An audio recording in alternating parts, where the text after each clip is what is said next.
तो hello everyone.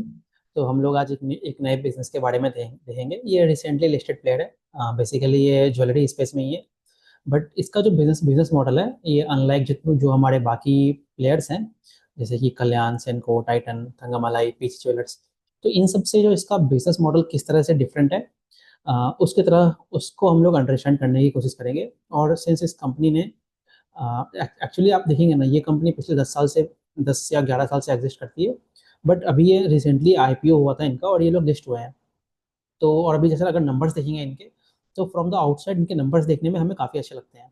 तो ये सभी कारण है इस कंपनी को डिस्कस करने का। और हम ये भी देखेंगे कि ये कंपनी अभी आगे जाके किस तरह का परफॉर्मेंस दे सकती है, या फिर किस तरह की हमें एक्सपेक्टेशंस रह सकती है इस कंपनी से। तो अगर हम लोग स्टार्ट करेंगे तो ये कंपनी कैसे स्टार्ट हुई थी।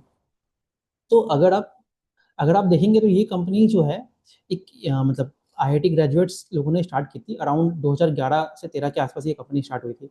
तो उस टाइम पे अगर आप देखेंगे ना, तो ये जब कंपनी स्टार्ट हुआ था तो बेसिकली इन्होंने ये देखा कि जैसे जैसे आपको पता होगा कि जो यूएस में कई सारे जो प्रोडक्ट्स के मॉडल्स होते हैं, जैसे फ्लिपकार्ट हो गया, वो वॉलमार्ट हो गए, तो उसका जो इंडियन वर्जन है वो धीरे धीरे यूएस या फिर यूरोपियन कंट्रीज से वो आपका एक डिकेड या उसके आसपास इंडिया में आना स्टार्ट होता है। और ऐसा देखा गया है कि इंडिया की जो कंजम्पशन मार्केट है वो भी उसी उसी तरह, मतलब यूएस को एक तरह से फॉलो करती है। तो इन्होंने भी वहीं से आइडिया लगाया कि किस तरह से इस मार्केट को एक्सप्लोर किया जाए इंडिया में। जब ये लोगों ने आके यहाँ पे देखा तो इन्होंने अलग अलग प्रोडक्ट सेगमेंट में ट्राई करने की कोशिश की। तो यहाँ पे ये लोगों ने बेसिकली फाइंड आउट किया कि ज्वेलरी एक ऐसा सेगमेंट है जहाँ पे आप देखेंगे ना कि पूरा मतलब इंडियन सोसाइटी में ही ज्वेलरी का बहुत इंपॉर्टेंस है, और वो काफ़ी मैच्योर मार्केट भी है as compare to many other products market. तो ये इन्होंने देखा और इसके बाद इन लोगों ने अपना अपना जो प्रोडक्ट है उसको पूरा जब स्टार्ट किया ना, तो बेसिकली पूरा सोचा कि उन्होंने कि अपने पूरे ऑनलाइन मॉडल में ही चलेंगे ये लोग। तो वो सोच के ये लोगों ने अपने प्रोडक्ट को मतलब सेल करना स्टार्ट किया। तो इसीलिए ये लोगों ने क्या किया, डायरेक्ट टू कस्टमर मॉडल पे स्टार्ट किया। जैसे कि आप देखेंगे बहुत सारे जो बिजनेसेस होते हैं वो मार्केट प्लेस मॉडल पे रहते हैं, मतलब जो अपने प्रोडक्ट्स लिया उससे जाके अमेजोन, फ्लिपकार्ट उन जगहों में सेल करते हैं। तो वहाँ पे इशू क्या होता है, जब आप दूसरे किसी के मार्केट प्लेस पे सेल करोगे तो आपको मार्जिन वगैरह को शेयर करना पड़ जाएगा। तो इसीलिए इन्होंने अपने पूरे डायरेक्ट टू कस्टमर, तो यहाँ पे ये लोग क्या करते हैं, जो पूरी वैल्यू चेन है फ्रॉम द मैन्युफैक्चरिंग, और उसके भी पहले इवन जो डिजाइनिंग पार्ट होती है, ट्रेंड्स को समझना, मतलब किस तरह के कस्टमर्स को प्रोडक्ट की प्रेफरेंसेस है। तो वो सारे सेगमेंट, मतलब डिजाइनिंग से लेके मैन्युफैक्चरिंग से लेके उसकी पूरी सप्लाई चेन मैनेजमेंट से लेके अपने सेल्फ तक लाके पब्लिक को मतलब सेल करना, और साथ ही साथ जो कस्टमर के अगर वो इश्यूज हैं तो उसको लेके उसको रिजॉल्व करना। तो ये पूरे वैल्यू चेन को कमांड करते हैं। तो इससे फ़ायदा क्या होता है आपको, जब आप इस तरह के बिजनेस सेगमेंट में रहते हो, तो आपको जो आपके बिजनेस में जो आपकी मार्जिन प्रोफाइल होगी वो काफ़ी अच्छी हो जाएगी। तो जब इन्होंने बिजनेस अपना स्टार्ट किया था तो इनको एसएल इन्वेस्टर्स करके इनको सॉर्ट ऑफ सीड फंडिंग, या फिर आप देखेंगे ना इनिशियल कैपिटल वहाँ से मिला था। तो ये बिजनेस ने उस तरह से स्टार्ट करना, मतलब कंपनी को अपने स्टार्ट किया। तो वहाँ पे अगर आप देखेंगे ना, तो अब जब कोई आप बिजनेस स्टार्ट करते हो तो आपको स्टार्टिंग में बहुत सारे इश्यूज फेस करने मिलेगा। तो इन्होंने सबसे पहला तो क्या किया, अब आप सोचिए ज्वेलरी मार्केट इंडिया में इतनी बड़ी है, तो अगर आप डायरेक्टली मतलब ज्वेलरी को सेल करना चाहोगे तो इतने सारे ऑप्शन है आपके पास। तो सबसे पहले तो जब आप अगर आप ऑनलाइन सेगमेंट में जाते हो तो वहाँ पे क्या होता है, जैसे अगर आप देखेंगे कि आप जब नॉर्मल जो आपके ब्रिक एंड मोटर शॉप्स होते हैं वहाँ पे अगर आप जाएंगे तो एक अनसेट प्रेशर होता है आपके ऊपर कि भाई you have, if you are arrived in the shop, तो आपको 5 मिनट, 10 मिनट या 15 मिनट में कुछ ना कुछ सेल या परचेज करना है, and then you have to empty the space for the next customer. तो अनलाइक दैट जब आप ऑनलाइन मॉडल में जाते हो तो वहाँ पे आप अपने घर में बैठे बैठे आप कितने भी देर फ्री ब्राउजिंग कर सकते हो। और ब्राउजिंग के तो किसी को पैसे लगते नहीं है apart from your internet charges, और वो आपकी कन्वीनियंस में होता है, आपको कहीं घर से बाहर नहीं निकलना पड़ता है। तो वो एक कस्टमर को कन्वीनियंस प्रोवाइड करता है। तो लेकिन जैसे आप देखेंगे ना, आज जितने भी आपके दूसरे भी इंडिया में प्लेयर्स हैं, जैसे कल्याण, अब उसका कैंडियर हो गया, या फिर आपका सेनको का भी एक ऑनलाइन बिजनेस पे बेचते हैं वो लोग, आपका तनिष्क का आपका कैरेटलेन हो गया। तो इसी तरह से जितने भी बाकी प्लेयर्स भी है ना, इवन पीएन गर्गी का भी जो पीएन गर्गी वाला सेगमेंट है, तो ये सभी जो सेगमेंट है आपके ऑनलाइन मॉडल्स पे जा रहे हैं। तो अगर आप अभी देखेंगे ना इंडिया में, जो मेजर दो ऑनलाइन जो ओमनी चैनल सेल्स करते हैं उसमें आपका कैरेटलैंड बाई टाइटन, और सेकंड पे ये ब्लू स्टेन ज्वेलरी की कंपनी आती है। तो वहाँ से इन्होंने स्टार्ट किया। अब जब आप और अगर इनके स्टार्टिंग फेज में देखोगे तो आपको क्या क्या इशूज मिलेंगे। तो एक और इशू क्या होता है, अब जैसे जो ज्वेलरी तो बहुत छोटी सी होती है, like like for a few millimetre और सेंटीमीटर साइज के होते हैं। तो अब आप उस प्रोडक्ट को कस्टमर को किस तरह से दिखाओगे, उसकी इमेज कैप्चरिंग कैसे होगी वो एक इंपॉर्टेंट पार्ट बन जाता है, क्योंकि अगर आपने अपने अपने प्रोडक्ट को शोकेस नहीं किया तो सामने वाला जो कस्टमर है वो उसको तो परचेज नहीं करेगा ना। तो बेसिकली यहाँ पे it's all about you selling a image. तो यहाँ अब ये जब उन्होंने मार्केट में जाके देखा कि बाकी जो इनके कॉम्पिटिटर्स हैं तो वो लोग किस तरह से कर रहे हैं, तो इन्होंने ये पाया कि जो बाकी कॉम्पिटिटर्स हैं वो लोग इस पर्टिकुलर चीज़ में ध्यान ही नहीं देते हैं उतना। और एक्चुअली उस टाइम पे आपकी जो ऑनलाइन मार्केट थी वो भी इतनी डेवलप नहीं हुई थी। तो इन्होंने एक मेथड अपनाया कि like they were the first in the country to adopt this method. इसको 3D रेंडरिंग कहते हैं। जैसे कि वो आपके कार्टून्स वगैरह में भी होते हैं जो 2D इमेजेस को एक इस तरह से कैप्चर करते हैं कि वो 3D वाली फील दे देते हैं आपको। तो उस तरह से इन्होंने इमेजेस को अच्छे से कैप्चर करना स्टार्ट किया। फिर अपने प्रोडक्ट्स के कैटलॉग बनाने स्टार्ट किए। मतलब अपने साइट पे अलग अलग प्रोडक्ट्स को काफ़ी अच्छी इमेजेस लेके उसको डिस्प्ले करते हैं ताकि कस्टमर को वहीं से परचेज करने में ईजी रहेगा। तो ये हुआ। अब आप एट द सेम टाइम आप देखोगे ना, सिंस जब मैं डिज़ाइनिंग पार्ट कर रहा हूँ तो मैं तो बहुत सारे डिज़ाइन कर सकता हूँ। अब लेकिन अगर मैं सभी डिज़ाइन के बेसिस पे अपनी इन्वेंट्री बनाना स्टार्ट कर दूँ, इन्वेंट्री मतलब अगर मैं अपना उसी ज्वेलरी को रखना स्टार्ट कर दूँ तो ऐसे तो मेरी इन्वेंट्री बहुत ज़्यादा बढ़ जाएगी। The thing is I can not inventorise everything. तो इसीलिए ये लोगों ने क्या किया, जो अपना पूरा बिजनेस मॉडल है इसको इस तरह से डिजाइन किया कि हम पहले अपने प्रोडक्ट्स को शोकेस करेंगे अपनी वेबसाइट्स पे। फिर उसके वाया जब कंज्यूमर की जिस तरह की डिमांड आएगी, कोई आपके ऑर्डर्स वगैरह आएंगे, तो उसके बेसिस पे हम अपने मैन्युफैक्चरिंग प्लांट में उस प्रोडक्ट की मैन्युफैक्चरिंग करेंगे। ठीक है। अब इसमें भी दो इश्यूज हैं। पहले जो इन्होंने मॉडल सोचा था कि अगर जैसे आप देखेंगे ना इंडिया में जो जितने भी बाकी प्लेयर्स हैं जनरली अपना जो कॉन्ट्रैक्ट मैन्युफैक्चरिंग कराते हैं, मतलब अपनी जो प्रोडक्ट्स होती है, मतलब जो ज्वेलरी की डिजाइन होती है वो अपने जैसे स्काई गोल्ड हो गया या फिर आपका आरबीजेड हो गए, तो इस तरह के जो जो प्लेयर्स हैं इनके वाया वो अपने B to B contract manufacturers को दे देते हैं। अब यहाँ पे इन्होंने क्या देखा कि हम अगर इस तरह का काम करेंगे ना, तो सिंस ऑनलाइन ऑर्डर्स आ रहे हैं, तो जब अगर मैं उस पूरे मैन्युफैक्चरिंग वाले प्रोसेस में बैकएंड में जाऊँगा, तो मेरा जो डिलीवरी टाइम है वो काफ़ी ज़्यादा लग जाएगा और कस्टमर इतनी देर तक क्या वो रुकेगा, ये एक क्वेश्चनेबल चीज़ है। तो इसीलिए इस थॉट प्रोसेस के साथ ये लोगों ने क्या किया, अपनी जो पूरी जो मैन्युफैक्चरिंग चेन है, उसमें घुसे और इसी तरह से इनका जो फिर उन्होंने अपने मैन्युफैक्चरिंग प्लांट भी डेवलप करना स्टार्ट किया। तो इससे एक और इवोल्यूशन आया इनके बिज़नेस में। तो फिर आप देखेंगे, तो जब ये लोगों ने खुद से मैन्युफैक्चरिंग की, तो ये लोग अपने जो पूरे प्रोडक्ट्स हैं उसको 3 टू 4 डेज़ में मैन्युफैक्चर करके कस्टमर तक पहुँचाने में मतलब वो कैपेबल हो पाए। तो ये इस तरह से उन्होंने एक और अपना इश्यू रिज़ॉल्व किया। फिर अगर आप इस बिज़नेस में आगे की ओर और बढ़ेंगे ना, तो एक सिंस ज्वेलरी तो जनरली आप देखेंगे एक कॉस्टली प्रोडक्ट होता है। तो जब तक आप एक कॉस्टली प्रोडक्ट को फ़ील एंड टच नहीं करते हो, तो जो कस्टमर का सैटिस्फैक्शन है उस प्रोडक्ट को परचेज़ करने के लिए, तो वो तो नहीं आएगा। तो ये एक अगेन एक बहुत बड़ा इश्यू था इस बिज़नेस में। तो कुछ ऐसे इश्यूज़ होते हैं जैसे कि इनको इमेजेस वगैरह की इश्यू थी, तो उन्होंने वो 3D रेंडरिंग वगैरह उस तरह से रिज़ॉल्व कर लिया। मैन्युफैक्चरिंग का इश्यू था, तो उन्होंने खुद की मैन्युफैक्चरिंग फैसिलिटीज़ लगा ली। लेकिन जब तक कस्टमर कस्टमर सैटिस्फैक्शन तो तभी आएगा ना जब आप अपने शॉप्स पे कस्टमर को बुला पाओगे। तो जो प्रॉब्लम्स ब्रिक एंड मोर्टार से ही सॉल्व होगा, उसके लिए इन्होंने क्या किया, अब अपने धीरे-धीरे शॉप्स को ओपन करना स्टार्ट किया। तो इस तरह से ये लोग आगे बढ़ते गए। तो इन्होंने एक रांची की केस स्टडी भी बताई है कि कैसे जब इन्होंने जब अपना ये ऑनलाइन से अपने ऑफलाइन स्टोर्स पे भी आए, तो कैसे इनके प्रोडक्ट्स की सेल ईयर ऑन ईयर बढ़ती गई। तो वो मैं आपको दिखाऊँगा पीपीटी में। तो this is how this company has evolved over the years. तो अब हम लोग देखते हैं अभी जैसे इनका आईपीओ आया है, तो कैसा परफॉर्मेंस रहा है और बिज़नेस क्या-क्या करता है, किस तरह के प्रोडक्ट्स में डील करता है, उस चीज़ों को हम लोग देखते हैं अभी। I hope my screen is visible. तो यहाँ पे अगर आप देखेंगे, तो हम लोग स्टार्ट करते हैं। तो जैसे कि अगर आप देखेंगे इनका जो रेवेन्यू सेगमेंट रहा है पिछले कुछ सालों में, लाइक 2023 से 25 के बीच में, तो वो तो 50% के ऊपर ही रहा है इनका। तो जैसे इस क्वार्टर में भी देखेंगे तो इनका नंबर्स काफ़ी अच्छे आए हैं। और किसी भी रिटेल सेगमेंट को अगर आपको मतलब एनालाइज़ करना है, तो आपको उसको जो इनके पहले के स्टोर्स हैं, उनका परफॉर्मेंस देखना होगा। तो हमें यहाँ पे इनका ये भी दिखता है कि सेम स्टोर सेल्स ग्रोथ, मतलब कहने का मतलब ये कि जो स्टोर्स 12 मंथ से ओल्ड रहे हैं, उनके ऊपर में उन स्टोर्स में किस तरह की सेल्स ग्रोथ आ रही है। तो वहाँ पे भी 32% दिखता है हमें। तो वो भी एक इंपॉर्टेंट मैट्रिक्स है, दिस शोज़ कि कंपनी राइट डायरेक्शन में मूव कर रही है और इनके जो एक्जिस्टिंग स्टोर्स हैं, वो भी अच्छे से परफॉर्म कर रहे हैं। फाइनली अगर आप एडजस्टेड एबिटा देखोगे, तो एडजस्टेड एबिटा में ये लोग अपने ईसॉप्स कॉस्ट हो गए और कुछ जो इनके ऑपरेटिंग कॉस्ट वगैरह हो गए, उसको हटा देते हैं।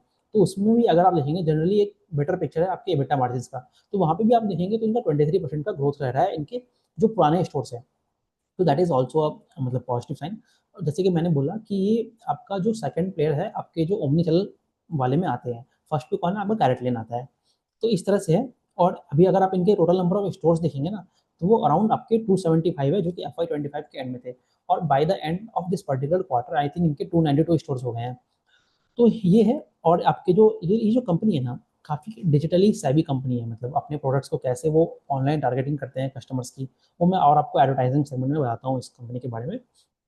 तो this were are brief description about the company. So जो इनका पिछले कुछ सालों में जो ग्रोथ जर्नी रही है वो मैंने आपको इंट्रोडक्शन में ऑलरेडी बता दिया है। तो ये हो गया हमारा। तो अब हम लोग आते हैं कि ये लोग किस तरह के प्रोडक्ट सेगमेंट में डील करते हैं। तो जैसे अगर आप देखेंगे ना, जो हमारे इंडिया में इतने सारे ज्वेलरी की कंपनीज हैं, तो सभी का बिजनेस मॉडल अलग अलग है। आपका सेनको जो हो गया, वो जनरली एक लाइट वेट ज्वेलरी वाली मोर डोमिनेटेड कंपनी है, तो उसका जो एवरेज सेल प्राइस होता है वो भी उसी सेगमेंट में आता है। फिर आपके पी एन गडगिल हो गया, या फिर आपके आरबीजेड हो गया, ये मोर ऑफ आपका wedding jewellery kind of company है, स्पेशली आपकी आरबीजेड। तो वहाँ पे वो अलग अलग सेगमेंट में आते हैं। और आपका कल्याण एक डाइवर्सिफाइड काइंड ऑफ बिजनेस हो गया, क्योंकि वो पूरे इंडिया में एक्सपांड कर गया है। Similarly for Titan also.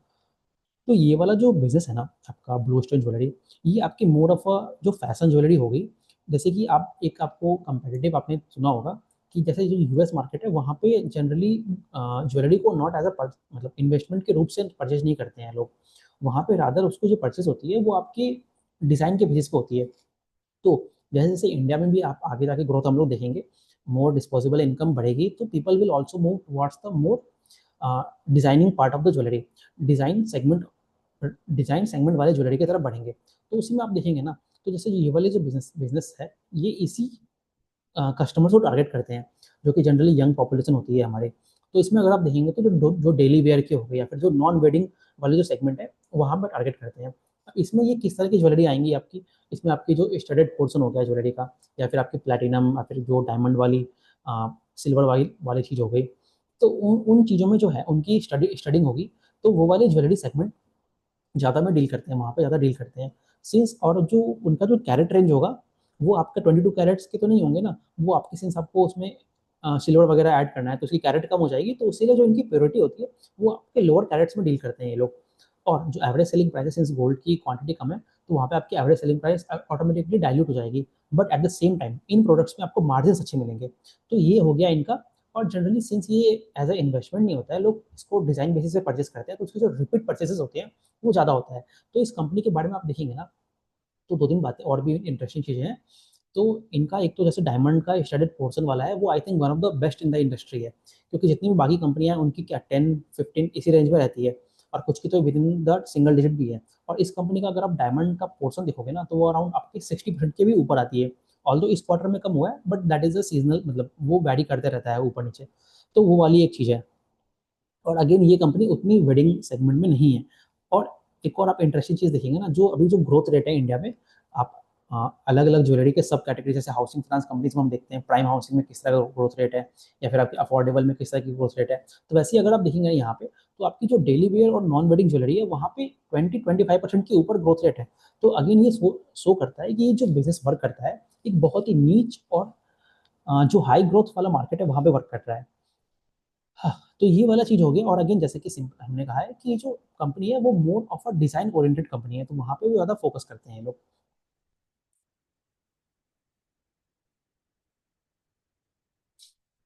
हाँ, तो ये सारी चीज़ें हो गई हमारी। और इनका जो मतलब किस-किस ज्योग्राफीज़ में वर्क करते हैं, अगेन जनरली देखेंगे आपके मोस्ट ऑफ द स्टोर्स जो इनके हैं वो टियर 1 में है, but at the same time इनका टियर 2 और टियर 3 में भी उतना इक्वली एक्सपांशन है इनका। सो अब अगर आप देखेंगे कि किस तरह से इनका मतलब कन्वर्जन किस तरह का होता है, तो अगर आप कन्वर्जन की बात करेंगे ना, तो पहले ये लोग क्या करते हैं, जैसे आप देखेंगे जब हम कोई भी वेबसाइट्स वगैरह विजिट करते हैं, तो वहाँ पे वो कहता है ना, मांगता है हमसे कि एक्सेप्ट ऑल कुकीज़। तो कुकीज़ बेसिकली आप किस तरह के ब्राउज़र्स वगैरह सर्च कर रहे हैं उसको ट्रैक करते रहता है। तो कुकी बेस्ड ट्रैकिंग करते हैं ये लोग। और एक हैशिंग होता है, हैशिंग आपको वो फेसबुक वगैरह में जो हम लोग यूज़ करते हैं, तो वहाँ पे प्रोडक्ट्स की कैसे टारगेटिंग होती है, कस्टमर क्या दिख रहा है, उससे इन कंपनीज़ को मालूम चलता है, और उसके बाद वो अपने कस्टमर्स को टारगेट करते हैं। तो इसके बेसिस में ये लोग है ना, किस तरह के कंज्यूमर किस तरह का प्रोडक्ट वो कर रहा है, ब्राउज़ कर रहा है, उस चीज़ों को देखते हैं। तो इसके वाया ये इंडिविजुअल टारगेटिंग करते हैं कस्टमर्स की। तो वो बेसिकली ऑनलाइन मार्केट में हो रहा है। तो वहाँ से जब कस्टमर देखता है, तो मान लीजिए इनके वेबसाइट पे विजिट किया, फिर उस प्रोडक्ट्स को अपने विश लिस्ट में डालेगा। तो जनरली आप देखेंगे ना, इनका जो मतलब ऑनलाइन से जो ऑफलाइन सेल कन्वर्जन होता है वो काफ़ी ज़्यादा है। तो मतलब अराउंड 70-80% जो कस्टमर है, जब इनके ऑफलाइन स्टोर्स में आते हैं और वहाँ से परचेज करते हैं, तो कहीं ना कहीं उन कस्टमरों ने पहले जाके ऑनलाइन उसी प्रोडक्ट को सर्च किया हुआ होता है। तो वो एक चीज़ बताता है कि किस तरह से ये लोग अपना एडवर्टाइजिंग वाला पूरा गेम करते हैं। जनरली आप देखेंगे ना, जैसे जो बाकी कंपनियां होती है वो अपने एडवर्टाइजिंग में एडवर्टाइजमेंट वाले पार्ट में किस तरह से वर्क करता है। जो पहले पुराना मॉडल था जिसमें आप लोग जैसे बिल बोर्ड्स लगा देते हैं लोग, या फिर आपके रेडियोज पे आके एडवर्टाइज करोगे, या फिर टीवी पे आके एड्स चलते हैं, उस तरह से एडवर्टाइजिंग होता है। तो उसको बेसिकली स्प्रे पेंट वाला मेथड कहते हैं। स्प्रे पेंट क्या होता है, आपने मान लीजिए एक वॉल पे स्प्रे पेंट मारा, तो पूरे वॉल कवर हो जाएगी उससे, और जिस पर्टिकुलर पॉइंट पे जाना है वहाँ वहाँ जाके गिर जाएगा। तो बेसिकली द थिंग इज कि यहाँ पे वो जब ऐसे वो क्रिकेट के मैचेस होते हैं वहाँ पे ऐड दे देता है, तो जितने भी कस्टमर है सब लोग उसको देख लेती है, और जो टारगेटेड कस्टमर होगी उनको वो अपने आप वो रीच कर जाएगा। बट वो एक उतना अच्छा मॉडल नहीं है उसको वर्क करने का। तो this was about their advertising and targeting strategy of the customers. तो इसी में अगर हम लोग देखेंगे यहाँ पे, तो आपको यहाँ पे अगेन जैसे ये लोग बता रहे हैं कि जैसे मतलब ऑनलाइन इन्फ्लुएंस्ड ऑफलाइन मार्केट में किस तरह से आपका मतलब किस तरह से सेल और परचेजेस होती है वो बता रहे हैं। तो जैसे आप देखेंगे पहले जैसे जैसे इनके ऑफलाइन स्टोर्स आएंगे ना, आए हैं, तो ऑफलाइन मार्केट की सेल बढ़ती गई। तो 2019 में वो अराउंड 39% था, तो अभी वो 2024 में वो अराउंड 62% हो गया है। और यहाँ पे जो मैं स्टार्टिंग में आपको बता रहा था कि ओमनी चैनल प्रेजेंस होने का क्या फायदा है, मतलब वो आपकी ऑनलाइन एज वेल एज अगर आपकी ऑफलाइन में रिटेल स्टोर्स हैं उसका क्या फायदा है। तो यहाँ पे रांची में इन्होंने एग्जाम्पल दिया है कि FY 22 में अगर ऑफलाइन मतलब ऑनलाइन से इनकी पूरी सेल रांची वाले प्लेस में 7 करोड़ के आसपास हो रही थी, तो सॉरी 7 मिलियन है। तो वो आपकी जब उन्होंने एक स्टोर खोला, तो उससे सीधा मतलब जो बेसिकली क्या हुआ, कस्टमर के पास चॉइस हो गई कि वो अपना ऑनलाइन प्रोडक्ट को देखे और आपके ऑफलाइन में आके उस प्रोडक्ट को परचेज कर सके। तो वो हमें क्लियरली दिख रहा है कि आपके ईयर ऑन ईयर वहाँ पे वो अच्छी ग्रोथ दिखाई है। और जैसे आपने इन्होंने एक और शॉप खोल लिया झारखंड में, तो उससे अगेन आपको रेवेन्यू में और आपको अच्छी ग्रोथ देखने मिली है। तो this was a good point, and based on this strategy only they have expanded like around 292 stores all over India right now. और काफी मतलब एग्रेसिव एक्सपांशन स्ट्रेटजी में रहते हैं ये लोग। सो ये अगेन ये लोग बता रहे हैं कि जो अच्छा, जैसे मैं बता रहा था आपको कि बाकी जो कंपनीज होती है वो आपकी एक्ट्रेस एंड मॉडल्स को टारगेट करते हैं, यहाँ पे वो वाला मेथड नहीं होता है। यहाँ पे मोर जो इनका मतलब इंडिविजुअल कस्टमर की टारगेटिंग है वाया आपके social media and the online browsing patterns, and secondly जो आपके प्रोडक्ट की डिजाइन होती है उसके बेस पे इनका मेन SOP यानी मेन सेलिंग पॉइंट है। तो that is a thing. So again यहाँ पे जो मैं बता रहा था कैसे ये लोग अपने प्रोडक्ट्स के डिजाइनिंग वगैरह करते हैं, कैसे अपने मतलब वेबसाइट्स वगैरह पे दिखाते हैं। तो यहाँ पे वो साइज की विजुअलाइजेशन हो गई, मतलब किस तरह से वो किस किस एंगल्स में किस तरह से दिखता है, 360 डिग्री वीडियोस हो गए, या फिर जो 3D टेंडरिंग की बात की थी, हम रेंडरिंग की बात की थी, तो वो सारे चीज़ों के वाया ये लोग अपने वेबसाइट्स वगैरह को भी काफ़ी अच्छी तरह से रखते हैं। सो यहाँ यहाँ पे भी इन लोगों ने वही अपने पूरे पूरे डिजाइनिंग की जो प्रोसेस है उसके बारे में पूरा बताया है कि कैसे पूरे वैल्यू चेन को कमांड करते हैं। और इसी के कारण इनका जैसे आप ग्रॉस मार्जिन वगैरह देखेंगे ना, मैं आपको एंड में दिखाऊंगा बाकी प्लेयर से कैसे कंपैरिजन है इसका। तो वहीं वो आपका डिजाइनिंग से लेकर मैन्युफैक्चरिंग, मर्चेंडाइजिंग से लेकर रिटेलिंग, सारी की सारी जो प्रोसेस है, और सारा आपका टेक एंड डेटा ड्रिवन होती है। ये हो गया पार्ट हमारा।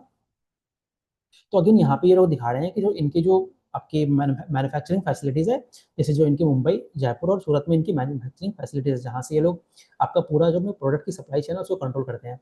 अब यहाँ पे अगर आप देखेंगे ना, तो दो इंपॉर्टेंट चीज़ है कि जैसे मान लीजिए किसी पर्टिकुलर चीज़ की डिमांड आई, मतलब किसी पर्टिकुलर टाइप ऑफ ज्वेलरी की डिमांड आई, हाँ, तो उसका एक दो प्रोसेस होना है, मैन्युफैक्चरिंग होनी है पहले, तो डिज़ाइन पार्ट हुआ, डिज़ाइन से आपकी स्टोर में जाना है, तो वो दोनों चीज़ हुआ, एक तो मैन्युफैक्चरिंग वाला और एक आपकी आपकी सेल्फ तक जाना। तो उस दोनों में चीज़ में दोनों ही एस्पेक्ट में देखेंगे ना इन ये कंपनी तो काफ़ी स्ट्रॉन्ग कंपनी है। और मतलब जो बाकी कंपनियां हैं मतलब टॉप 1 2 3 उस तरह से उसमें आती है as compare to other other companies.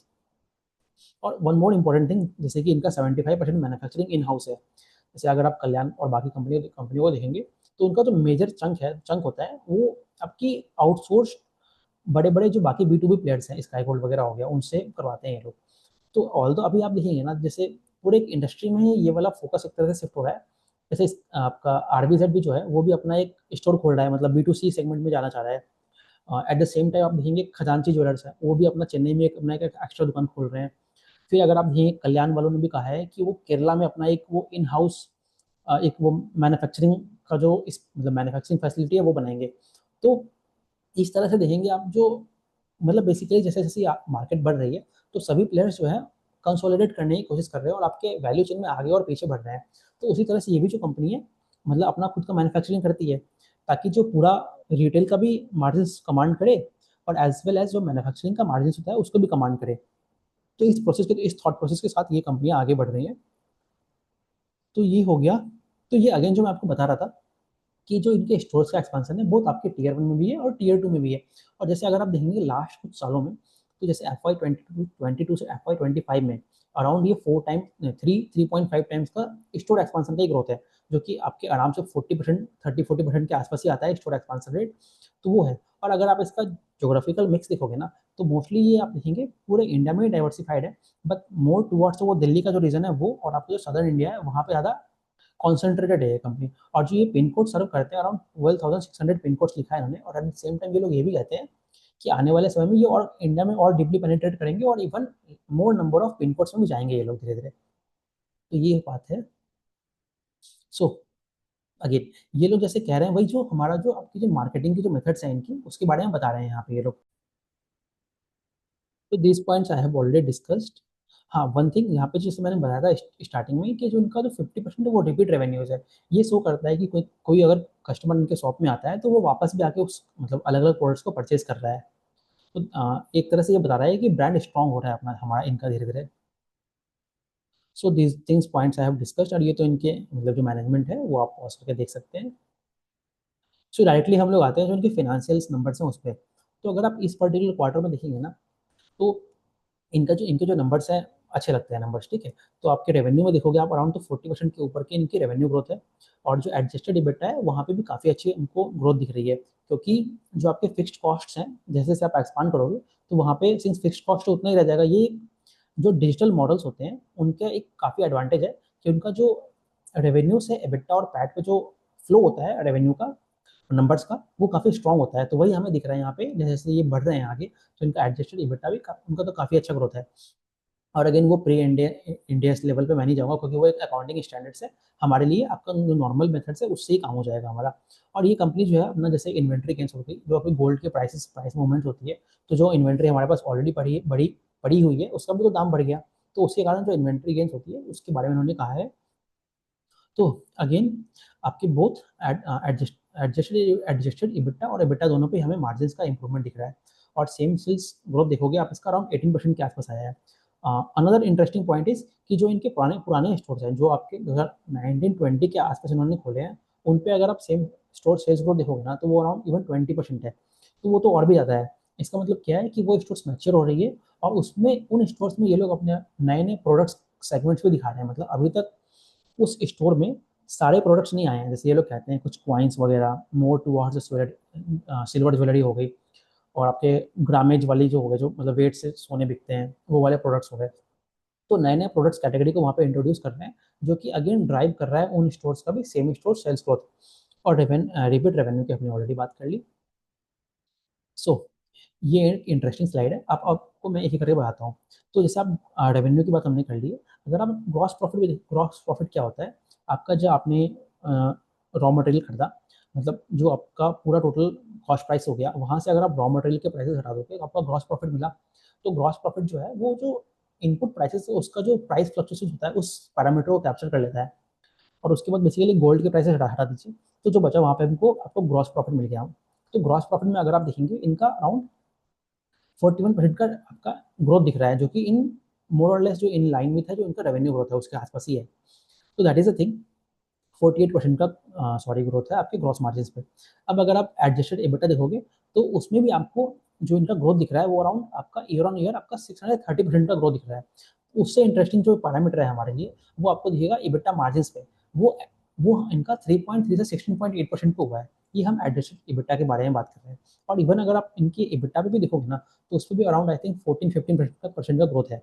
तो वो भी शो करता है कि काफ़ी अच्छा इनका बॉटम लाइन की तरफ अच्छी मतलब बॉटम लाइन इनकी अच्छी की तरफ बढ़ते हुए डायरेक्शन में हमें दिख रहा है। तो ये हो गया बात हमारा। तो सिमिलरली आपका कंट्रीब्यूशन मार्जिन है। कंट्रीब्यूशन मार्जिन क्या होता है? आपने ग्रॉस मार्जिन ले लिया। अब ग्रॉस मार्जिन के बाद जो आपके फैक्ट्री रिलेटेड कॉस्ट होते हैं ना जैसे कि आपकी वो आपका लॉजिस्टिक्स कॉस्ट हो गया वो सारे पैरामीटर्स को जो आपकी मैन्युफैक्चरिंग प्लांट्स है वहाँ के जो एम्प्लॉयज़ वगैरह होंगे उन कॉस्ट को अगर आप हटा दोगे ना तो आपको मिलेगा कंट्रीब्यूशन मार्जिन।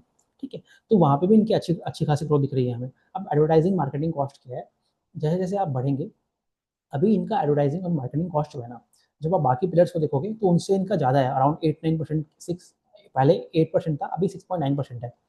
और जैसे अगर आप बाकी प्लेयर्स को देखोगे, टाइटन वगैरह हो गया, तो उनका 1-2% उसके आसपास रहता है। तो जैसे जैसे ये लोग आगे बढ़ेंगे, सिंस ये एक in a way fixed kind of a cost है, तो आपको अगेन ऑपरेटिंग लेवरेज आता हुआ दिखेगा इनका। तो the same can be also said about the rental expense also. और कैश पैट इन्होंने क्यों दिखाया है, अभी तो जैसे कंपनी बॉटम लाइन पे ना ही पीबीटी लेवल पे ना ही पैट लेवल पे अभी प्रॉफिटेबल नहीं है, उस पॉइंट पे मैं अलग से डिस्कस करूंगा।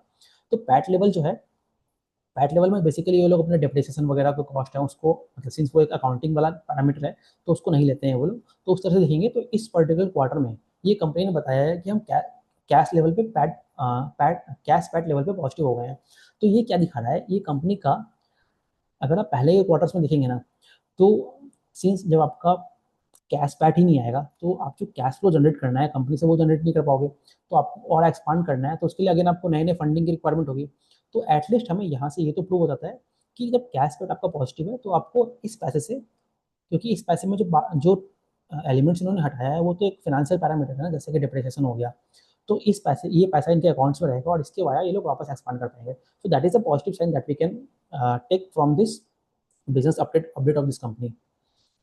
सो again repeat revenue we have covered. So अभी एक और इंटरेस्टिंग चीज़ है, जो आपके जो नंबर ऑफ कस्टमर्स है, अभी आप देखेंगे ना, जैसे जो पूरे गोल्ड का मार्केट चल रहा है, तो जैसे लास्ट ईयर तो कस्टम ड्यूटी का कट हुआ था, आई थिंक जुलाई अगस्त के आसपास, क्वार्टर 2 में।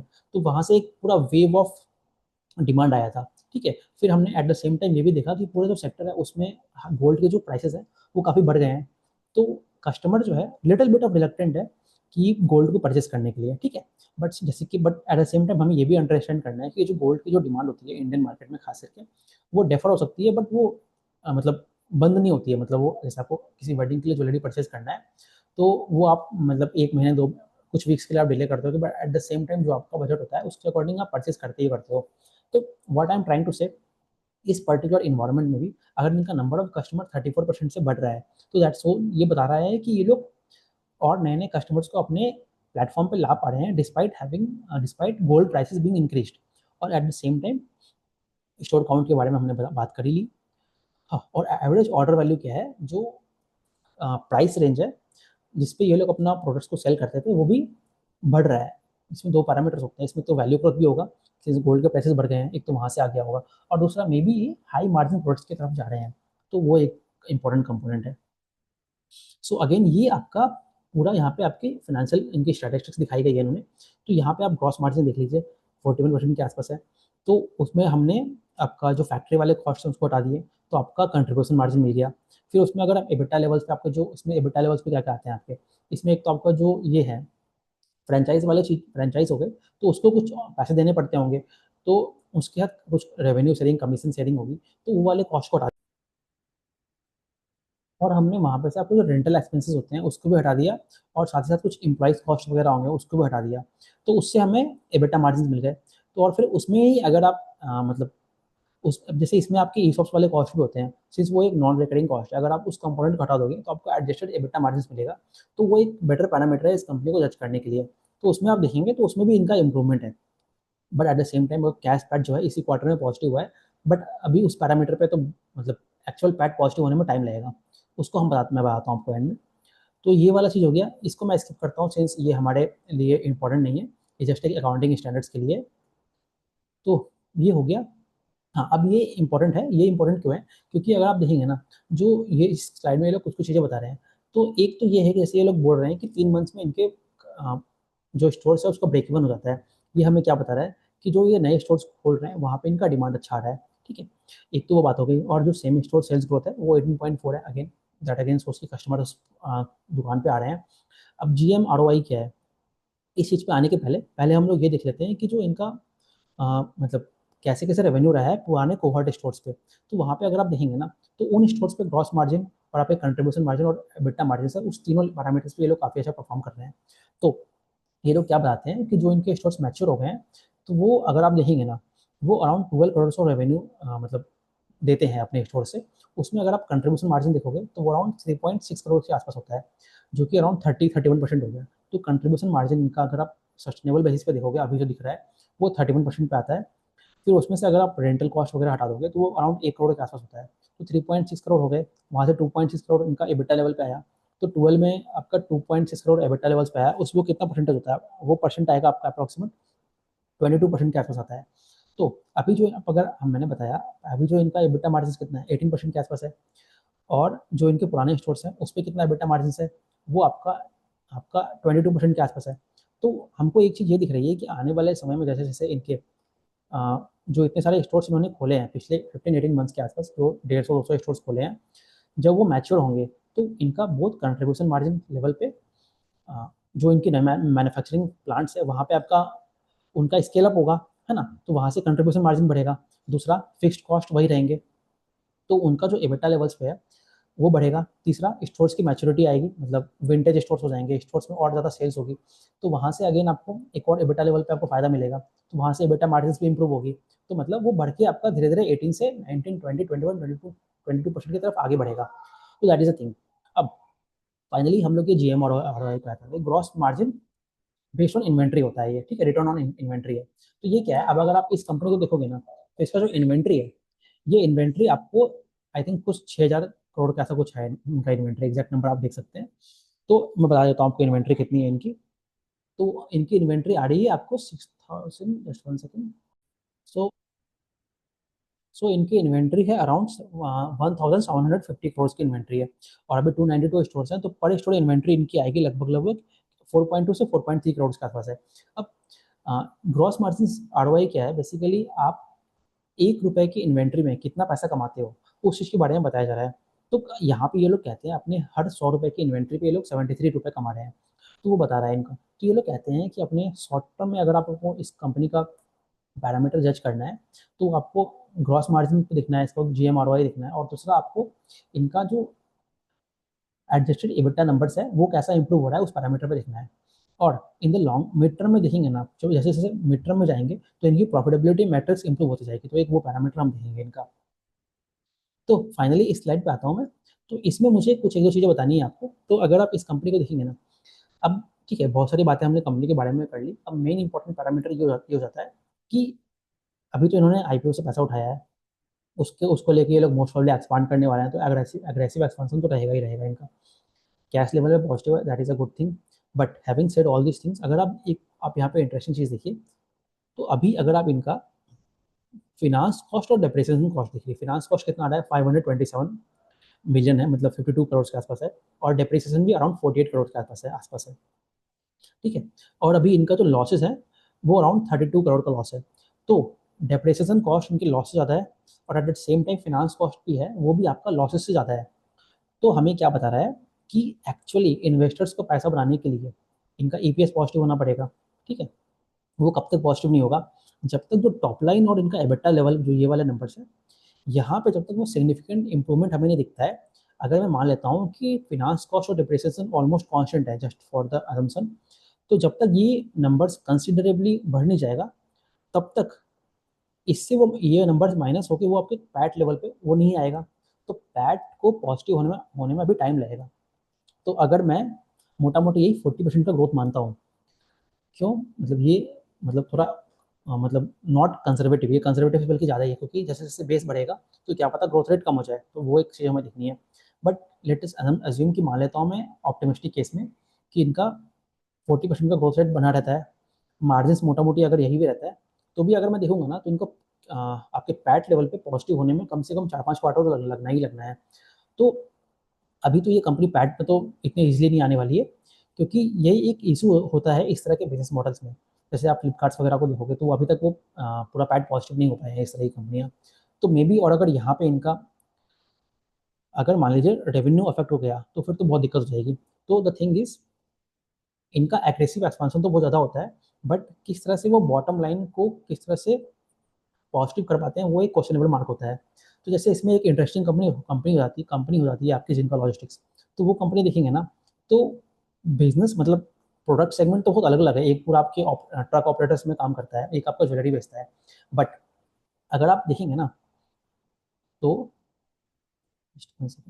लेकिन अगर आप देखेंगे तो दोनों का जो फिलॉसफी है वही सेम है, क्योंकि दोनों ही एक आपके ऑनलाइन बेस्ड प्लेयर है, ठीक है, D2C मॉडल पे मतलब ये वाली कंपनी काम करती है, और इनको भी ऑपरेटिंग लेवरेज उसी तरह का मिलना है जैसे कि आपको जिनका लॉजिस्टिक्स को मिल रहा है। बट अनलाइक दिस कंपनी, वहाँ पे जो है ना, वहाँ पे आपका वो पैट लेवल पे पॉजिटिव हो गया और काफ़ी अच्छा ऑपरेटिंग लेवरेज मिल रहा है उनको। तो यहाँ पे इस कंपनी को वो जो ऑपरेटिंग लेवरेज तो अभी भी मिल रहा है, बट उसका इम्पैक्ट आपको पैट पे कब मिलेगा वो हमें देखना है, किस तरह से ये कंपनी आगे की ओर बढ़ती है। ठीक है, so that is an point that we need to discuss. तो सो फाइनली इस कंपनी में हमें क्या क्या ट्रैक करना है अभी। तो हमें एक ट्रैक करना है कि कैसे ये कंपनी का ग्रोथ रेट आगे रहता है, और किस तरह से इनके धीरे धीरे आपके एबिटा लेवल्स पे तो पॉजिटिव है, तो पहले तो पीबीटी लेवल पे पॉजिटिव आएंगे, फिर पैट लेवल पे पॉजिटिव आएंगे, क्या ग्रोथ रेट इनकी ऐसी रहती है, और ग्रॉस मार्जिन किस तरह से इंप्रूव होते हैं। तो ये सारे पैरामीटर्स हम लोग ट्रैक करते रहेंगे। काफ़ी इंटरेस्टिंग कंपनी है ये, बट अगेन हमें देखना है कि किस तरह से आगे की ओर बढ़ते हैं। तो we will keep on tracking this company. So thank you very much.